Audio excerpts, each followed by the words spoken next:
Let's talk politics. Everyone loves politics, huh? Time to make fun of another conservative. Heck. A little over 2 months ago, I saved this tweet that I found with an article from the Daily Wire. If you don't know the Daily Wire, its most popular show is hosted by Ben Shapiro. And if you don't know Ben Shapiro, I don't know what to tell you. The title of the article is Meet the Conservative Country Singer Who Turned Down Woke Record Labels and is Still Topping the Charts. I don't want to pay to read the Daily Wire, so we're just going to read the preview. Singer Buddy Brown once leaned on country radio to help hone his songwriting, but not in the way you'd expect. I used to write songs, and if they could be played on country radio, I'd throw them in the trash. Brown says of his formative years as a singer-songwriter, it needs to come from a different perspective. I never wanted to get confused with the mainstream shuffle. Funny enough, the mainstream shuffle sounds like the type of dance that this guy right here would make up. Now, since I didn't want to read the whole article, I didn't really make a video about it, but then I opened up my email, nickisnotgreenmerch@gmail.com. It used to be my merch customer service email, but now I use it to take suggestions for second channel videos and main channel videos, whatever you want to send me. And I got an email from Shy that said, "What's up, Nick? This video popped up on my recommended a long time ago, and I was like, wow, I should send this to Nick. He could make a video on it or something, but I didn't. Now I am. I don't know if it's worth making a video on." Generic email sign out, Shia. And the name of the video is All My Exes Changed Their Sexes. I think you know where this is going. Now, before we listen to that, the title of this article is Meet the Conservative Country Singer Who Turned on Woke Record Labels and is Still Topping the Charts. So apparently he's topping the charts. I'm going to go to Billboard's website right now, and we'll see what charts he's topping. If we're looking at the Billboard charts for Buddy Brown, who doesn't even have a picture on his profile, on top country albums, he hit number 22 in October of 2016 for his EP, I Call BS on That. And he was on the chart for 1 week and then fell off of the top 100. So yeah, if that's what you call topping charts, I wouldn't say that is a huge thing to be proud of. Whatever. Let's just watch the Buddy Brown truck sessions. For all my exes, change their sexes. Laugh, laugh, laugh emoji. Truck sessions. What's going on, y'all? I was on the Babylon Bee podcast. Stop right there. So he was on the Babylon Bee podcast, which is like The Onion, if you've ever read The Onion. A parody news site, but the Babylon Bee is specifically catered towards right-wing, political leaning people. And it tends to really not be that funny, because once you kind of like make all your parody stuff about you being a conservative, it gets old pretty fast, because every joke just ends in you being a conservative, which apparently is like just an identity for so many people. I consider myself a leftist, but I don't make every single video about how I'm a leftist and how right-wing people are bad. Yeah, I make videos about right-wing people. It doesn't totally encapsulate who I am. I don't write all these songs about it. I don't have it in my bio. I'm not tweeting about politics every single time I tweet. Yeah, it's a big part of my identity. It's a part of who I am. That doesn't mean that that is who I am. I guess a week or two ago, and they started reading out a list of woke country title songs that they had suggested for me. You hear that? I Woke laughed my country sides off. songs. Here's a quick clip. We're gonna pitch you some ideas for some woke country songs. You want to hear them? You want to hear them? Okay. You can pitch back some lyric ideas.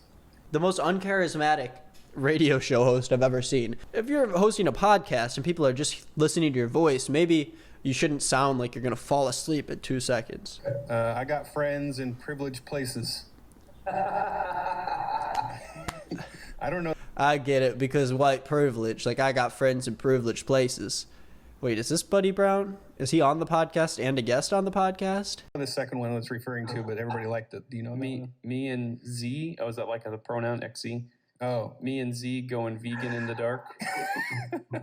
I don't know what that's a reference. All right, man, I feel like a person who bleeds. That's the woman. Feel like a person who bleeds. This podcast is like a little bit brain dead, I'd have to say. So the first joke is like white privilege. The second joke is pronouns. The third joke is relating to women, I think, because they're talking about periods. Yeah, should I have? This is a good one. Can I read that? All my exes changed their sexes. Oh, like it's a joke against like transgender people. So like all my exes changed their sexes. Cause like, yeah.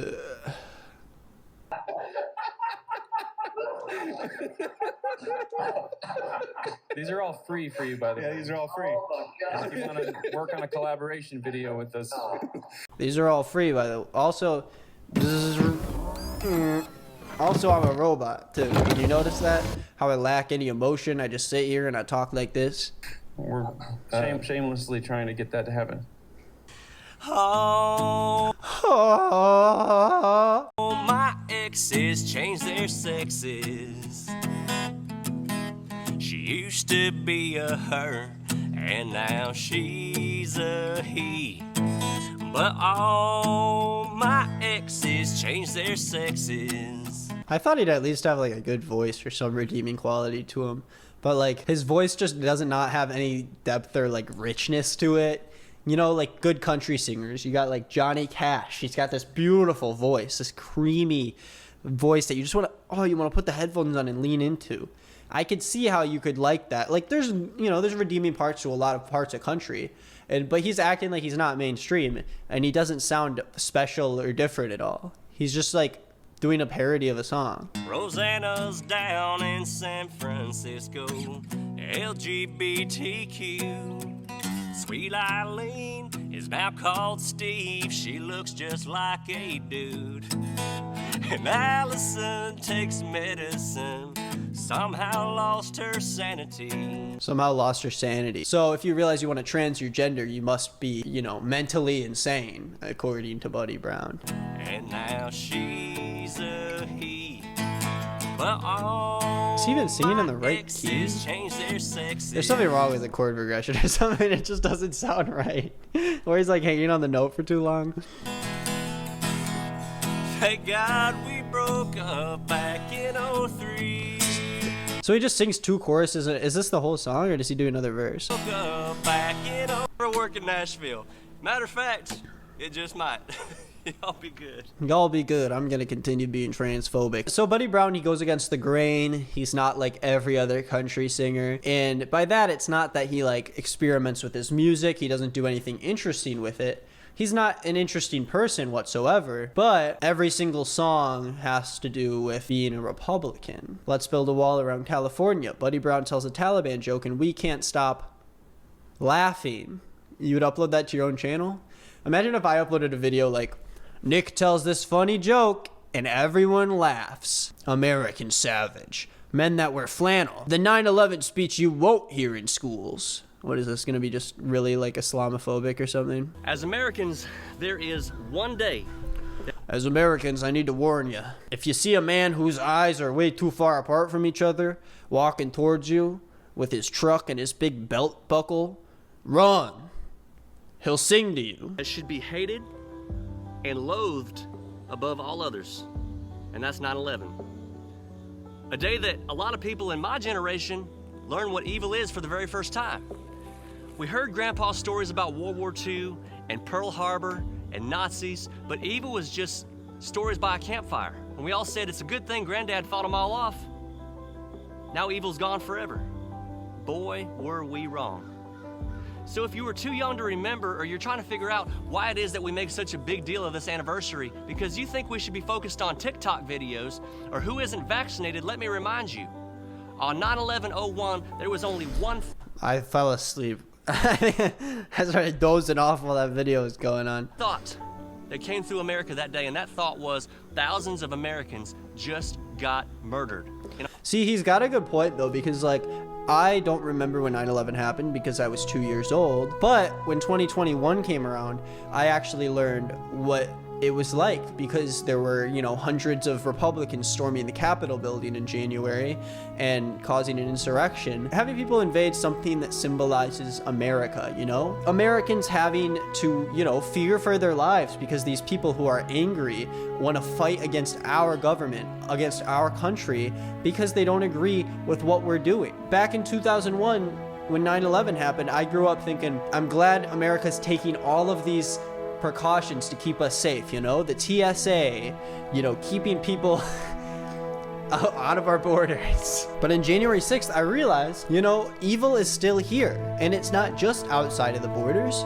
It's right here in America. It's your next door neighbor. It's the person down the street. It's one of your own family members who thinks that it is okay to do something like break into a building and, you know, cause fear in the hearts of people who represent America and our values. And for that, I gotta write a song about it.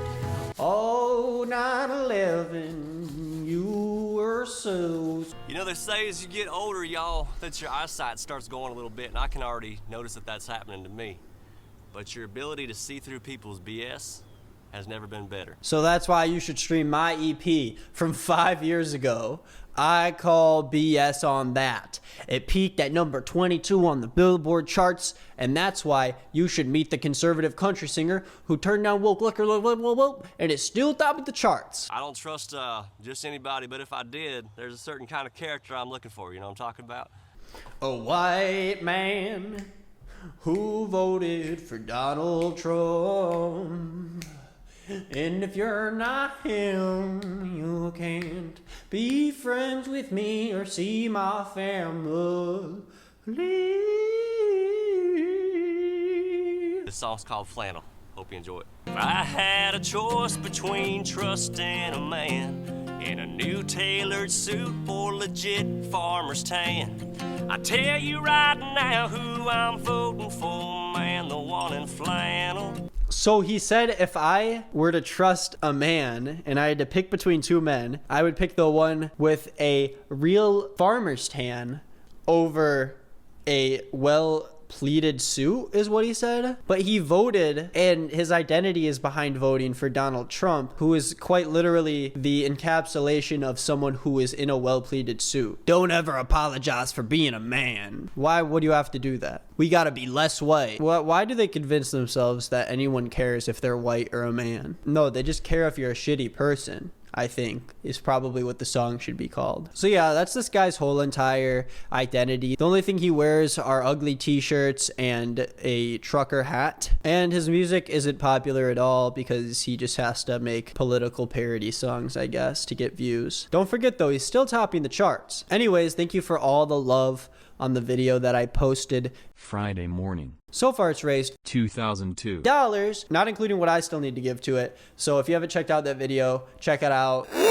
Support the cause if you can. We are donating to the National Center for Transgender Equality. And if you were part of the video about Gabby Petito last week, I put out a tweet that said we raised $2,559 for the National Indigenous Women's Resource Center, and the video made $1,444.76 in AdSense money, which I rounded up to $1,500 for a grand total of $4,059 donated to the cause. So thank you for everyone who watched the video. Thank you to everyone who supported. If you saw it in any way, you ended up helping out. So thank you so much for that. Remember to send an email to nickisnotgreenmerch@gmail.com if you have any ideas for me. And I will see you tomorrow.